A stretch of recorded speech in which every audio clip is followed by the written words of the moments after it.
Bonjour à tous, on se retrouve pour une nouvelle vidéo Duel Commander. Aujourd'hui, je vais commenter la troisième ronde, donc la dernière, qui a lieu à Artefact jeudi 18-19 mai, dans ces eaux-là, je sais plus exactement. Donc on verra s'affronter le Grist de la première, de la deuxième vidéo, et Bassim de la première, si je dis pas de bêtises. Donc, je vais expliquer rapidement ce que font les deux command zones.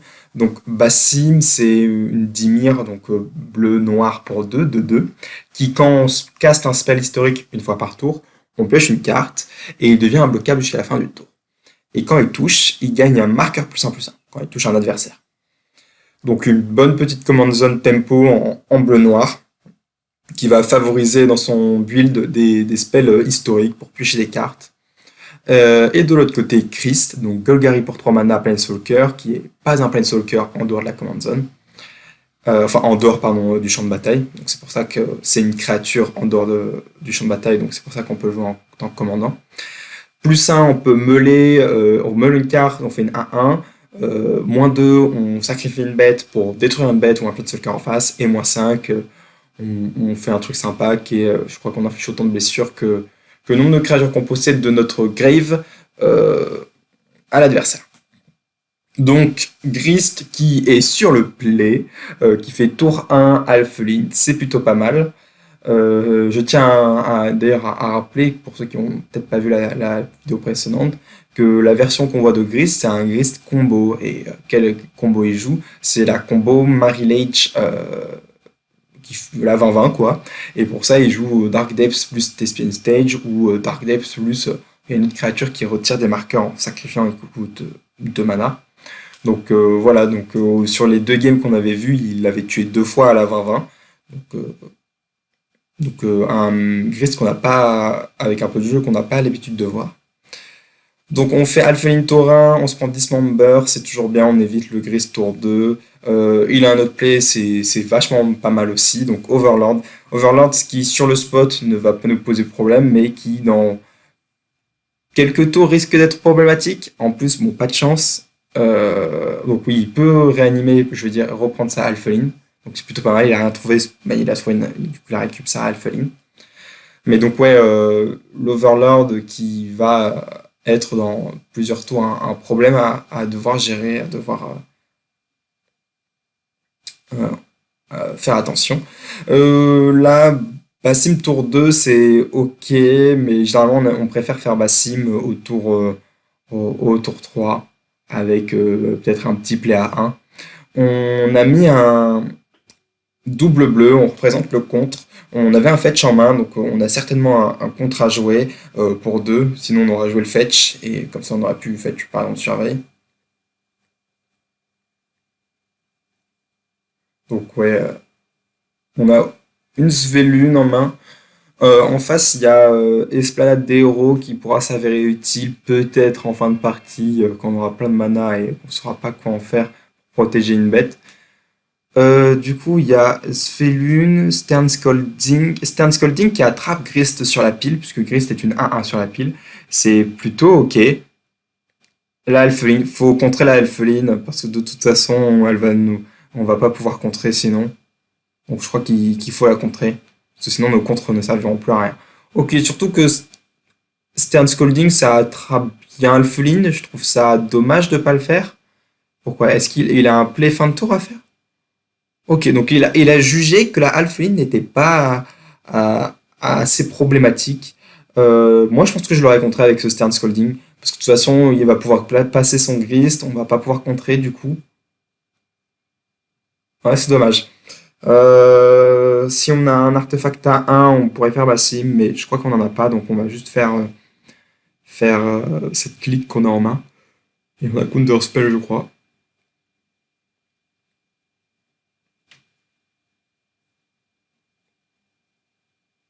Ok, ouais. Du coup, on va jouer Grist et il est incontrable, quoi. Alors que si on avait fait Stern Scolding, on aurait pu contrer. On meule un six. 6, c'est une 2-4 pour 3 qui, quand elle attaque, on meule 3. On peut récupérer un land qu'on a meulé une carte mêlée dans notre main. Et toutes les cartes de permanent ont pistage. Donc on peut les jouer en défonçant un terrain depuis notre cimetière. Au lieu de. Enfin, depuis notre cimetière, on peut les jouer en défonçant un terrain de notre main. Ok. Fin de tour, on fait cette clique. On va cibler certainement. Est-ce qu'on a une bonne main? En vrai, on a des comptes qui servent à rien, donc il y a même un monde où on se cible nous-mêmes. Ok, donc il arrive, il fait cut down dessus. Et donc il a ciblé l'adversaire, c'est pas déraisonnable. Euh,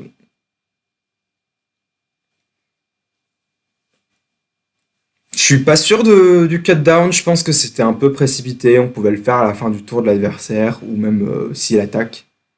Parce qu'en soi, on a plus peur de Bassim que c'est de cette clique. Ah non, je suis bête, il aurait pu simplement. Non, j'ai rien dit parce qu'en fait, il pouvait juste enlever la clique. Ok. Enfin, enlever le cut down. Ouais, non, non, c'est bon, en fait, il a bien fait de le faire maintenant. J'avais oublié qu'il allait juste pouvoir enlever une carte.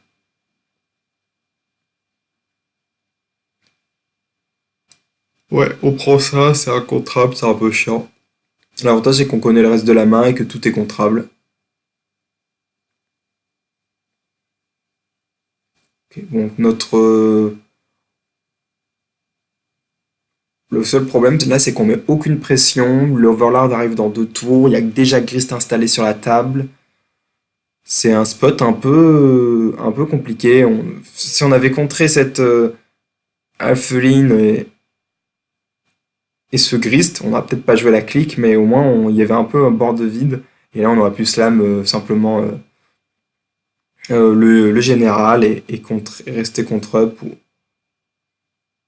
Parce que là, on va pas faire une Svelune pour la donner, quoi. Si on se fait Svelune, il va juste sacrifier sa 1-1 et c'est un peu mauvais. On a un Sync tout support dans la main. Non, faut pas jouer, hein. Je crois que là, il faut. Je crois qu'il y a une duresse dans sa main. Enfin, une inquisition, pardon. S'il y a inquisition, faut la jouer, je crois. Tu fais inquisition, t'enlèves le barreau Goyf. Ensuite, s'il fait résilience, tu t'en fiches. Et s'il fait White of the Reliquary, tu fais Stern Scolding. Je pense que c'est la meilleure séquence. Et le tour d'après, tu fais Bassim plus Felune. Et tu te dis qu'il y en a un des deux. Tu pioches une carte grâce à Bassim. Et tu te dis qu'il y en a un des deux qui va pouvoir survivre et commencer à attaquer le Grist. Et si c'est le Bassin qui survit, on peut essayer de le rendre imbloquable si on pioche un truc. Et si c'est la Svelune, au moins on va piocher une carte. Donc, ok, donc il décide de faire Bassim. Ouais, je suis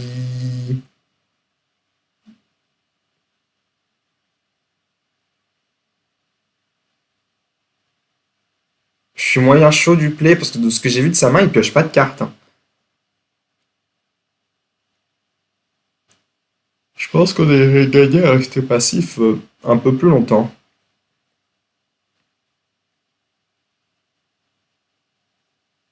Parce que comme on propose qu'une menace à la fois, eh ben, il va faire -2. On va faire OK. On va rejouer une menace et il pourra juste refaire -2. Alors oui, ce Grist sera mort, hein, parce qu'il aura fait -2, mais bon, bah, il y aura déjà un Overlord sur la table. Il pourra potentiellement le recast en incontrable s'il trouve des landes. Je suis pas très. Je suis pas sûr de la ligne. Après, là, c'est pas évident, le spot est pas facile. On sait le spot avec Bassim où non seulement on n'a pas le play, mais on n'a pas de follow-up pour piocher avec.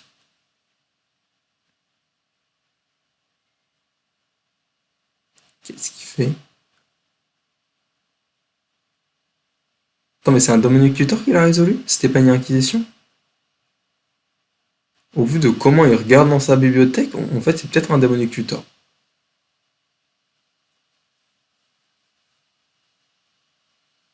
Ouais, non, bah si, bah. Ouais, non, il est en train de fetch là, je comprends pas. Je crois qu'il cherche. Ok, donc oui, il fetch. Il va payer 2 points de vie. Donc c'est pas du tout un Demonic Tutor, c'est bien une acquisition. Enfin, je crois.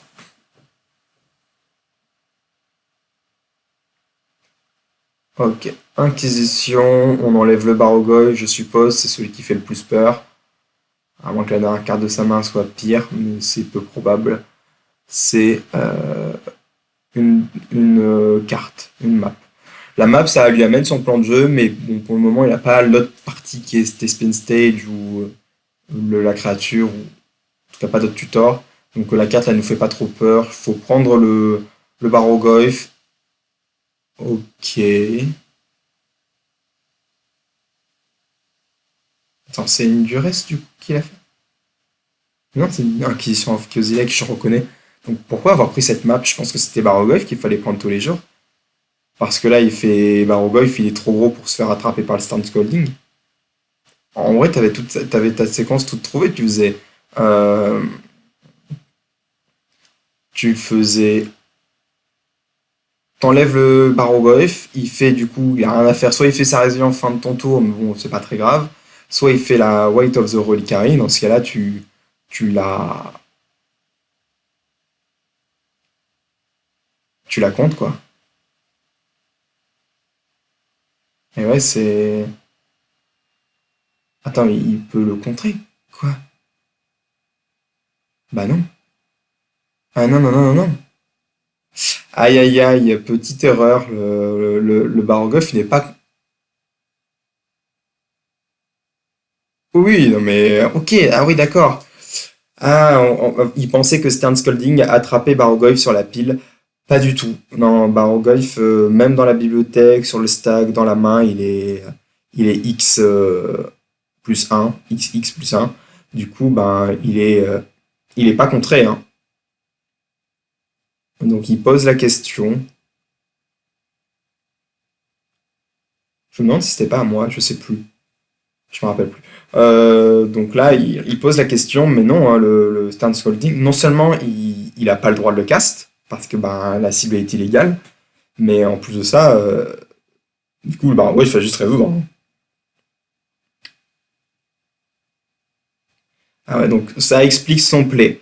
Mais du coup, ouais, en fait, il s'est dit, la map, je peux pas la gérer, alors que le Barogov, je peux le contrer. Mais non, du coup, c'est pour ça, il fallait pas enlever la map, il fallait enlever le Barogov. Et du coup, maintenant, tu donnes l'info de ton Stern Scolding. Du coup, tu vas pas jouer ta White of the Red Carry dedans. Ça serait pas optimal.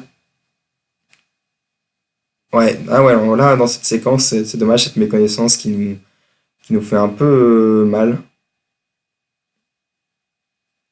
Ça, c'est ok, c'est un équipement, ça donne un bloc. On voit la carte du Cyber Bibliothèque, donc c'est une 2-2 parade 2, qu'on peut retourner si c'est une créature en éphémère, et l'équipement donne plus 1 plus 0 et un bloquable. Donc là, on a virtuellement une 3-2, un bloquable parade 2. L'avantage, c'est que on peut remonter ici l'équipement pour 2 dans la main pour le rejouer, revoyer une carte, etc. Donc l'avantage, c'est que la parade 2, donc, si l'adversaire décide de faire moins 2 de grist, eh ben, il ne peut pas le recast dans la foulée, parce qu'il doit payer la parade. Et dans le cas où au pire, il va devoir faire tout son tour moins 2, il aura plus que 3 manas disponibles, il pourra peut-être faire cette résilience, parce qu'il connaît le Stern Scolding, donc il va pas jouer dedans.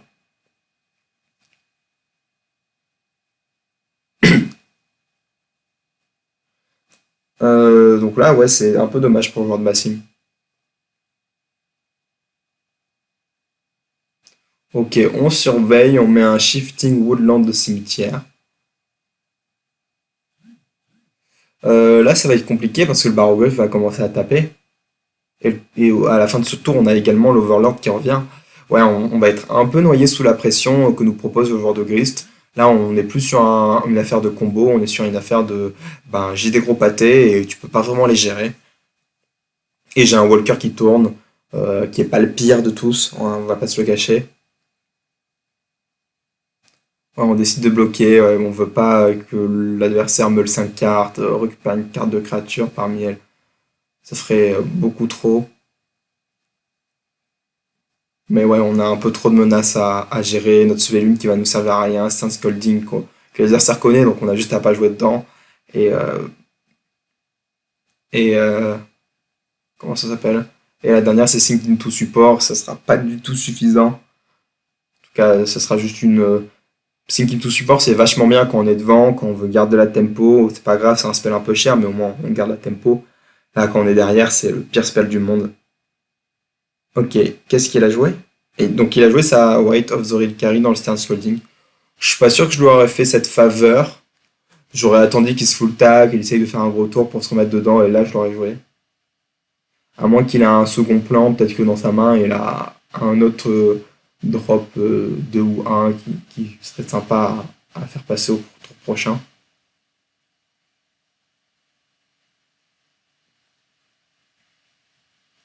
L'avantage de faire la white tout de suite, on connaît le Stern Scolding, il s'en débarrasse, mais il peut pas reprendre son équipement dans sa main.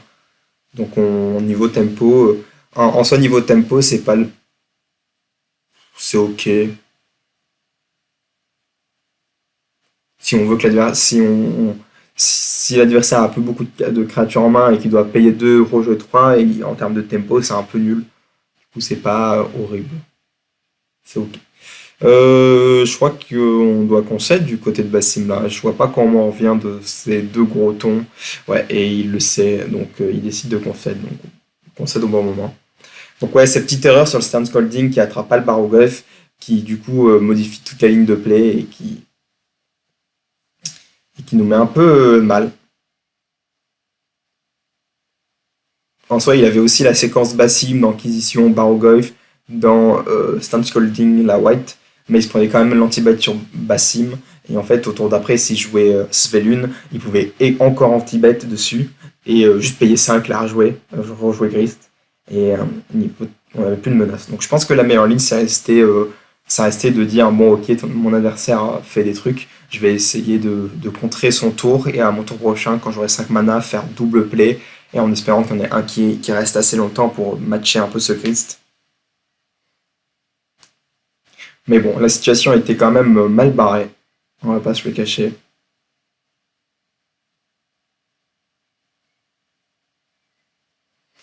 Bassim qui sera sur le play, c'est vachement avantageux, on pourra faire Bassim tour 2 potentiellement dans un spell gratuit tel qu'une Bobble, ça c'est la meilleure séquence possible. Ou alors Bassim tour 3 plus spell historique à 1, et ça reste décent. Si on a un drop 2, c'est plutôt pas mal. Donc on a un -2/-2 en main, on a des landes, on a Stern Scolding qui attrape Grist, donc c'est plutôt pas mal. Subtilité. On n'a pas beaucoup de menaces en main, on a que Bassim, du coup là, dans cette partie, j'ai l'impression. J'arrive pas à voir le reste. Mais c'est suffisamment décent comme main pour qu'on veuille bien la garder. Il y a un Green Sun en face. On doit peut-être pas jouer Dryad Arbor, donc on peut pas faire Dryad Arbor avec ce Green Sun. 2 mana, fetch dans du bleu. Notre adversaire n'a même pas fait d'Orc tour 1, donc je pense que c'est plutôt pas mal que de se dire c'est pas grave si, enfin, il y aura pas Gris au tour prochain, mis à part Elvish, guide Elvish, là, celui qui s'exile pour faire un verre. Mais ça, on peut pas vraiment tourner autour et on a subtilité dans le pire des cas. Fetch, soit dans un lampe d'étape pour faire interaction, soit surveille. Ok, donc ça prend marée, donc certainement qu'il y a interaction, ou alors son surveil est dans sa main, mais j'y crois pas trop. Et au pire des cas, tu prends choc. Choc tape. Donc à mon avis, ça va être un push ou un cut down. Ouais, voilà. Cut down qui part, le Bassim est mort. C'est le meilleur spot, hein. Bassim qui fait aucune carte de draw, c'est le mieux pour nous. Ok, du coup, on dit fin de tour, on laisse le tour 2 d'open, mais c'est pas grave. Le tour 2 c'est rarement le plus embêtant du côté de Golgari combo. Je veux dire, il n'y a pas vraiment beaucoup de cartes qui nous empalent là dans le spot. Surtout qu'on a subtilité. Donc au pire des cas. Ok, il réfléchit. Qu'est-ce qu'il veut? Il a posé de marée. Il a pas de verre ou quoi?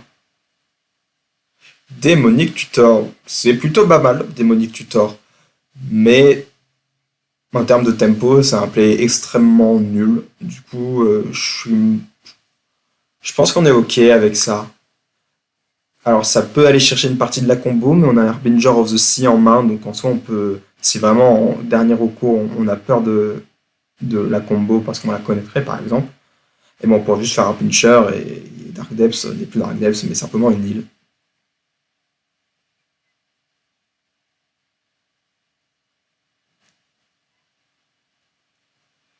On mélange. Je suppose qu'il a d'autres landes. Peut-être qu'il avait un fetch, qu'il a décidé de le garder parce qu'il n'avait pas besoin de verre. Ok. Brainstorm. Brainstorm, c'est ok, mais plus tard. Donc là, on peut pas faire Avenger parce que déjà l'adversaire a deux basiques. C'est un peu nul. Mais surtout que on n'a pas de marée. Donc 3 mana, qu'est-ce qu'on va faire? On joue notre propre DT. Bataille de DT, qui aura le meilleur DT? Alors, qu'est-ce qu'on prend dans le spot? Je pense une petite menace flash, c'est pas la pire des idées. Ou alors on peut prendre également une discard. Mais je sais pas si on connaît le pack adverse. Mais moi personnellement, si je suis Bassim, je vois deux landes marée. Il y a un monde où ce DT il est juste allé chercher du vert. Donc je suis même pas sûr que ça soit la meilleure chose. True Name, c'est un truc vachement difficile à gérer, c'est pas horrible, mais je pense quand même que le meilleur, ça serait de prendre une menace flash. Je pense que je prendrais clic. L'avantage de prendre clic, c'est qu'on va pouvoir euh, check la main en flash, donc enlever un truc un peu embêtant, proposer une menace, et c'est un peu tout ce qu'on veut dans le spot, checker la main et proposer une menace. Donc je pense que c'est pas la pire des cartes à. Donc il propose True Name, il prend True Name, je trouve ça affreusement lent. Parce que là, il va faire. Il avait son verre finalement. Donc, enfin, sans douter, mais. Euh, ouais, Grist. Ok. Et on a Stan Scolding, c'est parfait.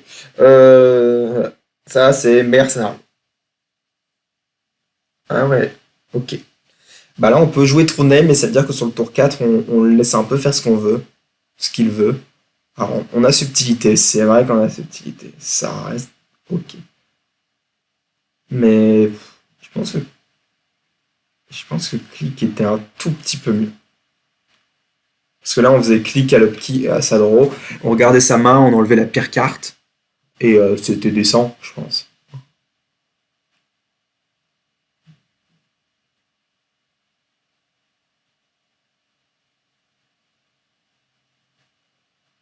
On lande, on passe way. Qu'est-ce qu'on va faire? Je me demande ce qu'on est allé chercher avec le DT. Je crois que c'est une glissade là dans sa main. C'est ok. L'avantage, c'est que si on dit à notre adversaire, c'est que tu attaques, et j'attaque aussi, mais moi je pioche. Donc il y a pire. Ouais, et on décide de subtilité, ouais. Je pense que si je suis joueur de gris, ça dépend ce qu'on cherche, mais si on veut un dernier land pour pouvoir par exemple casse gris ou ce genre de bêtises, peut-être pas la mettre au-dessus. Ça dépend si on a des landes en main. Et là, on peut couper le vert. Ah, c'est pas l'idée la plus absurde de couper le vert. Par contre, j'aurais fait brainstorm d'abord. Ah, c'est dommage. J'aurais fait brainstorm d'abord parce qu'on sait jamais, on peut trouver.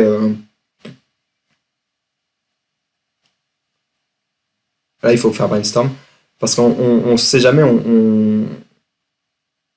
Qu'est-ce qu'il a fait? Pourquoi il l'a pas tué?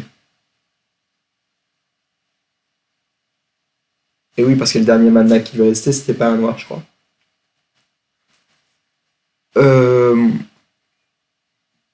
Parce que là, en gros, le problème, c'est qu'on n'a pas notre marée. Donc, on aurait peut-être pu faire brainstorm pour chercher notre marée et essayer d'être pas coincé nous aussi. C'est quoi ça? C'est Overlord?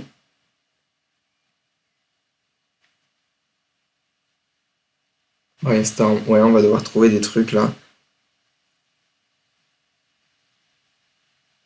Aïe, 3 landes et 3, et dont Urza Saga qui est vraiment pas très bon dans le spot. Le problème c'est que là, l'Overlord il nous tue plus vite que nous on le tue. Donc, ouais. Donc, au moment où cette game a été enregistrée, il y avait pas la nouvelle update de Saga plus Harbinger ou Blood Moon. Mais pour ceux qui ne savent pas, il y a eu un changement de règle là récemment, depuis Final Fantasy, qui dit que les sagas ne se sacrifient pas si elles ont un nombre de compteurs sapiens plus élevé que le nombre de chapitres qu'elles possèdent. C'était entre autres ce qui faisait qu'elles mouraient instantanément, qu'elles étaient sacrifiées. Action basée sur un état, quand on avait une Blue Moon ou ce genre de bêtises pour un saga, par exemple.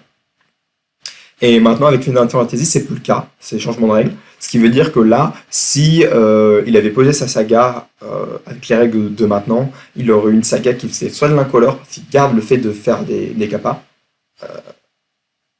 Non, pardon, il faisait pas d'incolore.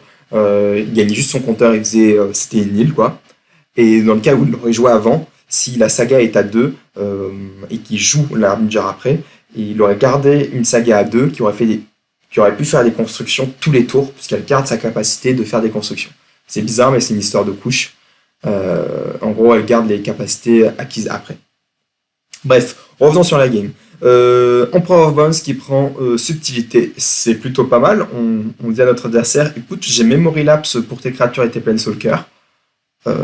C'est ok. On attaque avec cet Overlord. Est-ce qu'on bloque? Parce que en vrai, on n'a rien. Il y a un monde où on bloque. Dans notre main, on a le truc qui fait -2/-2 à une bête. Je pense qu'il faut bloquer. En fait, il faut bloquer parce qu'on a envie de jouer Bassim plus piocher une carte. Ouais, c'est ça. Bassim plus piocher une carte. Et même, on peut même faire Bassim plus piocher une carte, c'est nul en fait. Ah non, j'oublie ça. C'est pas le pire tour. Ok, bon, ça nous arrange un peu, j'ai envie de dire. On va pouvoir faire Bassim plus piocher une carte. Parce que dans le cas où il avait gardé cet Emperor of Bones up, et ben on aurait. Et ben ça aurait été un peu chiant, puisque il aurait pu contrer notre commandant, quoi, dans son Golgari. Et on n'aurait vraiment pas voulu. Donc là, on fait commandant. J'aurais même payé avec la saga. Parce que là, la saga, on représente rien avec, quoi. On pioche une carte. Et on tue le Emperor of Bones. Bon, c'est parfait, ça se décopie pas trop mal. Le problème, c'est qu'il y a toujours une 5/5 sur le board qui fait trop de value. Et il y a Glissa. Ça fait beaucoup. On est tempo, donc on est censé être l'agresseur, mais on gagne pas la course. C'est ce qu'il faut attaquer. Je crois que si on décide de ne pas attaquer, on est sûr de perdre parce que on pourra chum block à l'infini avec ce true name. Il y a quand même une Glissa. Alors on pourra bloquer ouais, si en soi on pourrait bloquer la Glissa, mais et le 5/5 on se chopera une fois. Mais ce 5/5 on va pas pouvoir le chump block à l'infini. On pourra le chump block théoriquement à l'infini, mais bah, il va se meuler, il va piocher des cartes et ça c'est un problème quoi. Droit à la gorge, je crois. Ou alors c'est Fatal Push. Non, c'est Fatal Push, je crois. J'ai un doute. Bref, un ultimate. Ça doit être Fatal Push puisqu'il a engagé qu'un land. On a un Boglard Troller, je crois, en main. C'est le 3/1 land qui exile les cimetières. Donc on attaque avec tout. 1, 2, 3, 4. On va pouvoir récupérer un elfe. C'est toujours ça de prix. Et on attaque quand même pour 8. Ça fait mal. On a une cloque en 2 tours. Alors que nous, notre cloque du côté de Bassim, elle est en 4. Ouais. Aïe. Et on va pouvoir péter. On peut péter la saga. C'est pas absurde. Je pense qu'il faut péter la saga. Parce que la saga, elle va pouvoir faire une construction, bloquer. Là, on lui dit non. Ouais, je suis plutôt ok avec le play. Surtout qu'on lui empêche du coup de rejouer Bassim au prochain tour. À moins qu'il ait un land, mais on lui empêche par exemple de faire Bassim plus un play à 1. On joue un elfe, et on dit fin de tour. Non, on va faire ce... Non, on va faire autre chose. Un Eldritch Evolution, certainement en sacrifiant l'elfe. Ou alors il y a quoi? Ah, on peut sacrifier l'Overlord, aller chercher Métamorphosis. C'est ok tiers, hein, je pense, mais non, on préfère le faire sur l'elfe. Qu'est-ce qu'on peut aller chercher à 3 mana? Je suis curieux.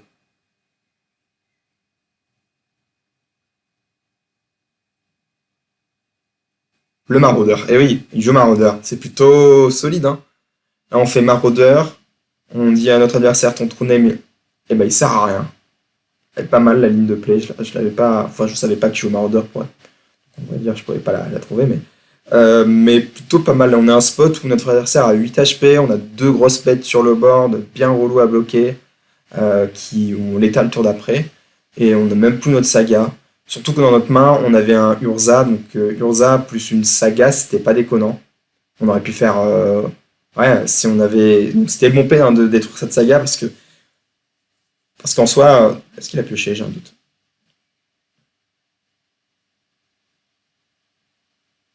Ok, donc ça, quand ça meurt, on fait regard 2, je crois, au surveil, j'ai un doute, mais un des deux. Barrogoyf, Barrogoyf, ça bloque bien. Ça bloque au moins l'Overlord.